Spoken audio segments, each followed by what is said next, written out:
Everyone, welcome back to my channel. Myself Divya. And अगर आप मेरे इस चैनल पे नए हैं और मुझे फर्स्ट टाइम देख रहे हैं तो मैं यहाँ पे बात करती हूँ law of attraction, manifestation, spirituality, अक्ल के बारे में। अगर आप सभी को ऐसी वीडियोस में इंटरेस्ट है तो आप मेरे चैनल को ज़रूर सब्सक्राइब करिए। एंड अगर आप मुझसे 1-on-1 कंसल्टेशन लेना चाहते हो अपनी किसी भी प्रॉब्लम से, डिज़ायर के रिगार्डिंग, तो डिस्क्रिप्शन पे दिए गए नंबर पे अपना कंसल्टेशन आप ज़रूर बुक करवा लीजिए। ठीक है, हम आपको 1-on-1 गाइड करेंगे कि कैसे आप अपनी डिज़ायर को रियलिटी में कन्वर्ट करो, कैसे आप अपनी मैनिफेस्टेशन को पूरी करो। ठीक है, सो आज मैं ये वीडियो उन लोगों के लिए है जो अपनी मैनिफेस्टेशन जर्नी में बहुत डाउट में आ चुके हैं, बहुत कंफ्यूज हो चुके हैं, उन्हें बहुत होपलेस हो चुके हैं ना, उन्हें समझ में नहीं आ रहा, या उन्हें अपने आप पे बिलीव नहीं है, अपनी मैनिफेस्टेशन पे बिलीव नहीं है, उन्हें डाउट लगा रहता है हर पल कि हम ये सही कर रहे हैं, हम गलत कर रहे हैं। ठीक है, उन्हें कन्फ्यूज़न है कि जो मेथड हम कर रहे हैं, क्या वो मेथड हम सही कर रहे हैं, क्या वो मेथड हम गलत कर रहे हैं, क्या हम अपनी डिज़ायर मैनिफेस्ट कर पाएंगे, क्या हम सही जा रहे हैं, है ना। तो देखिए, आज सिंपली मैं बस आपको कुछ चीज़ें बताऊंगी। पहले तो अगर आप ये सोच रहे हो कि जो हम कर रहे हैं अपनी डिज़ायर को मैनिफेस्ट करने के लिए, जो मेथड हम कर रहे हैं, क्या हम वो सही कर रहे हैं, गलत कर रहे हैं, तो फर्स्ट ऑफ ऑल मैं आपको ये बता दूंगी, मैनिफेस्टेशन का कोई भी मेथड, चाहे आप अफर्मेशन दे रहे हैं, चाहे आप स्क्रिप्टिंग कर रहे हैं, है ना, चाहे आप विजुअलाइजेशन कर रहे हैं, कोई भी मेथड कोई स्ट्रॉन्ग या कम नहीं होता। ऐसा नहीं कि ये स्ट्रॉन्ग बहुत पावरफुल मेथड है और ये बहुत कम पावरफुल मेथड है, नहीं। देखो, जो भी मेथड आप करते हो अपनी मैनिफेस्टेशन के रिगार्डिंग, सारे मेथड का काम सेम होता है, आपको रीप्रोग्राम करना, आपके सबकॉन्शियस माइंड को रीप्रोग्राम करना। ठीक है, सारे मेथड का काम यही होता है कि वो आपके माइंड को रिप्रोग्राम करे, आपके सबकॉन्शियस माइंड को रिप्रोग्राम करे। ठीक है, किसी डिज़ायर के लिए आपके माइंड को किसी पर्टिकुलर डिज़ायर को लेके अच्छे से रिप्रोग्राम कर दे। सारे मेथड का यही काम होता है। ठीक है, तो ऐसा कुछ नहीं कि ये मेथड ज़्यादा पावरफुल है या ये मेथड कम पावरफुल है। हाँ, वो अलग बात है कि मैं ज़्यादातर रोबोटिक अफर्मेशन को ज़्यादा वो करती हूँ। ठीक है, मेरी मोस्टली वीडियोस होंगी जिसमें मैंने सिर्फ रोबोटिक अफर्मेशन के बारे में बात करी है कि आप कुछ मत करिए, सिर्फ रोबोटिक अफर्मेशन दीजिए। वो मैं इसलिए बोलती हूँ क्योंकि ये मेथड मुझे लगता है बहुत सबसे ज़्यादा ईजी है। अगर आप बहुत बिजी रहते हैं, आपके पास काम है, आप जॉब करते हो, आप स्टडी करते हो, है ना, आप बहुत बिजी रहते हो, तो ऑब्वियसली आपके लिए विजुअलाइजेशन करना, आपके लिए स्क्रिप्टिंग करना थोड़ा टफ हो जाएगा, क्योंकि आपको इसके टाइम निकालना पड़ेगा। ठीक है, विजुअलाइजेशन करने के लिए आपको अलग से टाइम निकालना पड़ेगा, स्क्रिप्टिंग करने के लिए आपको अलग से टाइम निकालना पड़ेगा, जो आपके लिए थोड़ा मुश्किल हो सकता है।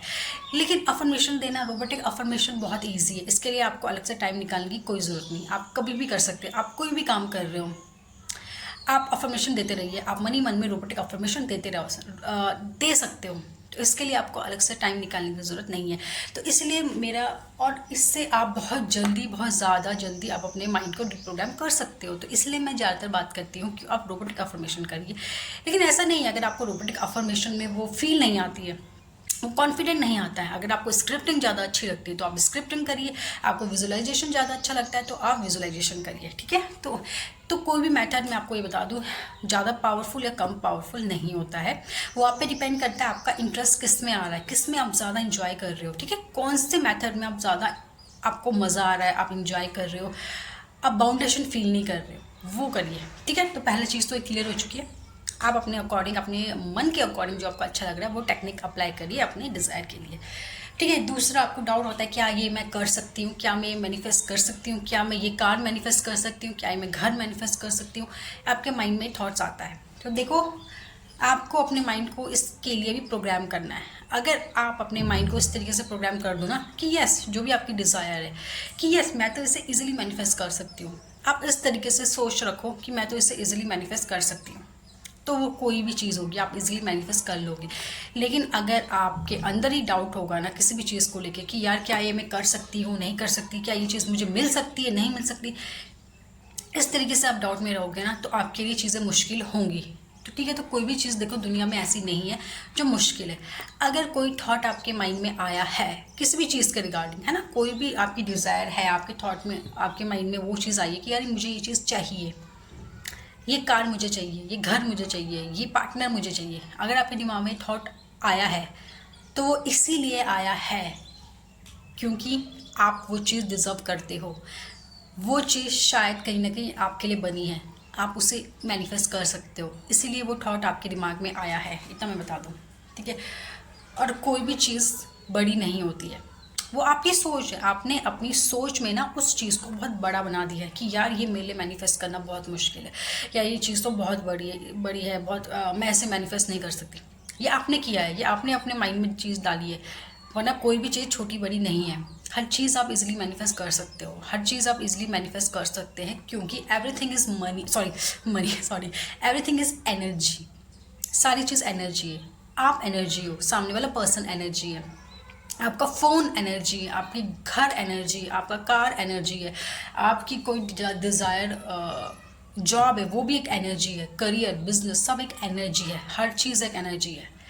ठीक है, तो आप भी एनर्जी हो, वो भी एनर्जी, तो जब आप एनर्जी हो वो भी एनर्जी है, तो आप इजीली उस चीज़ को क्यों नहीं मैनिफेस्ट कर सकते। वो चीज़ बड़ी नहीं है, पर आपने अपनी सोच में, अपने माइंड में उस चीज़ को बड़ा कर दिया कि ये तो बहुत बड़ी चीज़ है, या ये तो बहुत बड़ी कार है, आपने ये बहुत बड़ी जॉब है, आपने उस चीज़ को बड़ा बनाया है अपने माइंड में। तो सबसे पहले उस चीज़ को अपने आप से बड़ा बनाना बंद कर दीजिए, उस चीज़ को अपने से ज़्यादा ऊपर रखना बंद कर दीजिए, सेम लेवल पे रखिए ना, आप भी सेम हो वो भी सेम है। तो जब आप दोनों सेम हो तो क्या आप वो चीज़ मैनिफेस्ट नहीं कर सकते, इजीली कर सकते हो मैनिफेस्ट, करेक्ट। तो अपने अंदर से ये थॉट निकाल दीजिए कि वो चीज़ बड़ी है, आप उसे मैनिफेस्ट नहीं कर सकते, जी नहीं। आप भी सेम एनर्जी हो, वो भी सेम एनर्जी है, आप दोनों सेम एनर्जी पे आ जाइए तो आप इजीली मैनिफेस्ट कर सकते हो। तो इस तरीके से थॉट के साथ रहिए कि आप वो चीज़ इजीली मैनिफेस्ट कर सकते हो। ठीक है, देखिए अगर कोई चीज़ बार बार आपके माइंड में आ रही है कि आपको वो चाहिए, आपको वो चाहिए, आपको चाहिए, तो डैट मीन्स वो चीज़ आप मैनिफेस्ट कर सकते हो, तभी वो आपके माइंड में अभी तक घूम रही है। ठीक है, एंड आपने ये तो सुना ही होगा कि संकल्प से सिद्धि, संकल्प से सिद्धि। संकल्प मतलब आपने संकल्प ले लिया कि मुझे ये चाहिए, मुझे ये चीज़ चाहिए, ठीक है, या ये मुझे चीज़ चाहिए, उस संकल्प से सिद्धि। सिद्धि यानी कि उस चीज़ को सिद्ध कर लेना, यानी उस चीज़ को पा लेना। तो संकल्प करिए और उस चीज़ को पा लीजिए, तो संकल्प से सिद्धि। तो संकल्प करिए कि आज मुझे ये चीज़ चाहिए, तो जब आप इस तरीके से संकल्प लोगे, मुझे ये चीज़ चाहिए या मुझे ऐसा बनना है, मुझे ये पर्सन चाहिए, अपने आप को पूरी तरीके से श्योर कर लोगे कि मुझे ये चाहिए, ये चीज़ मेरे लिए ही बनी है, फिर आप देखोगे कि धीरे धीरे आपने उस चीज़ को सिद्ध कर लिया। ठीक है, वो चीज़ आपने अट्रैक्ट कर लिया। सिंपली कोई और टेक्निक आपको नहीं समझ में आ रही, कुछ आपको मेथड समझ में नहीं आ रहा, क्या अप्लाई करें क्या अप्लाई नहीं करें, तो सिंपली मैं कहूँगी रोबोटिक अफर्मेशन करिए। जो भी चीज़ है प्रेजेंट टेंस में, जो भी चीज़ आपको चाहिए, जो भी डिज़ायर आपकी है, जो भी चीज़ आप मैनिफेस्ट करना चाहते हो, सिंपली उसको प्रेजेंट टेंस में उसको अफर्म करिए। सपोज आपको घर चाहिए दिस, और आपके माइंड में है कि आपको ऐसा घर चाहिए, करेक्ट, सिंपली रोबोटिक अफर्मेशन दीजिए, this house is mine, this car is mine, this person is mine, SP is mine. जो भी चीज़ आपको चाहिए उसको प्रेजेंट टेंस में बोलिए, अफर्म करती रहिए। ठीक है, तो संकल्प से सिद्धि, अफर्मेशन से रियलिटी में उस चीज़ को कन्वर्ट करिए। तो कोई भी डाउट है तो भी क्वायरीज है तो आप कमेंट सेक्शन में ज़रूर अपनी कमेंट क्वायरी लिख सकते हो। कंसल्टेशन लेना है तो भी आप कंसल्टेशन बुक करवा सकते हो। तब तक के लिए थैंक यू, बाय बाय।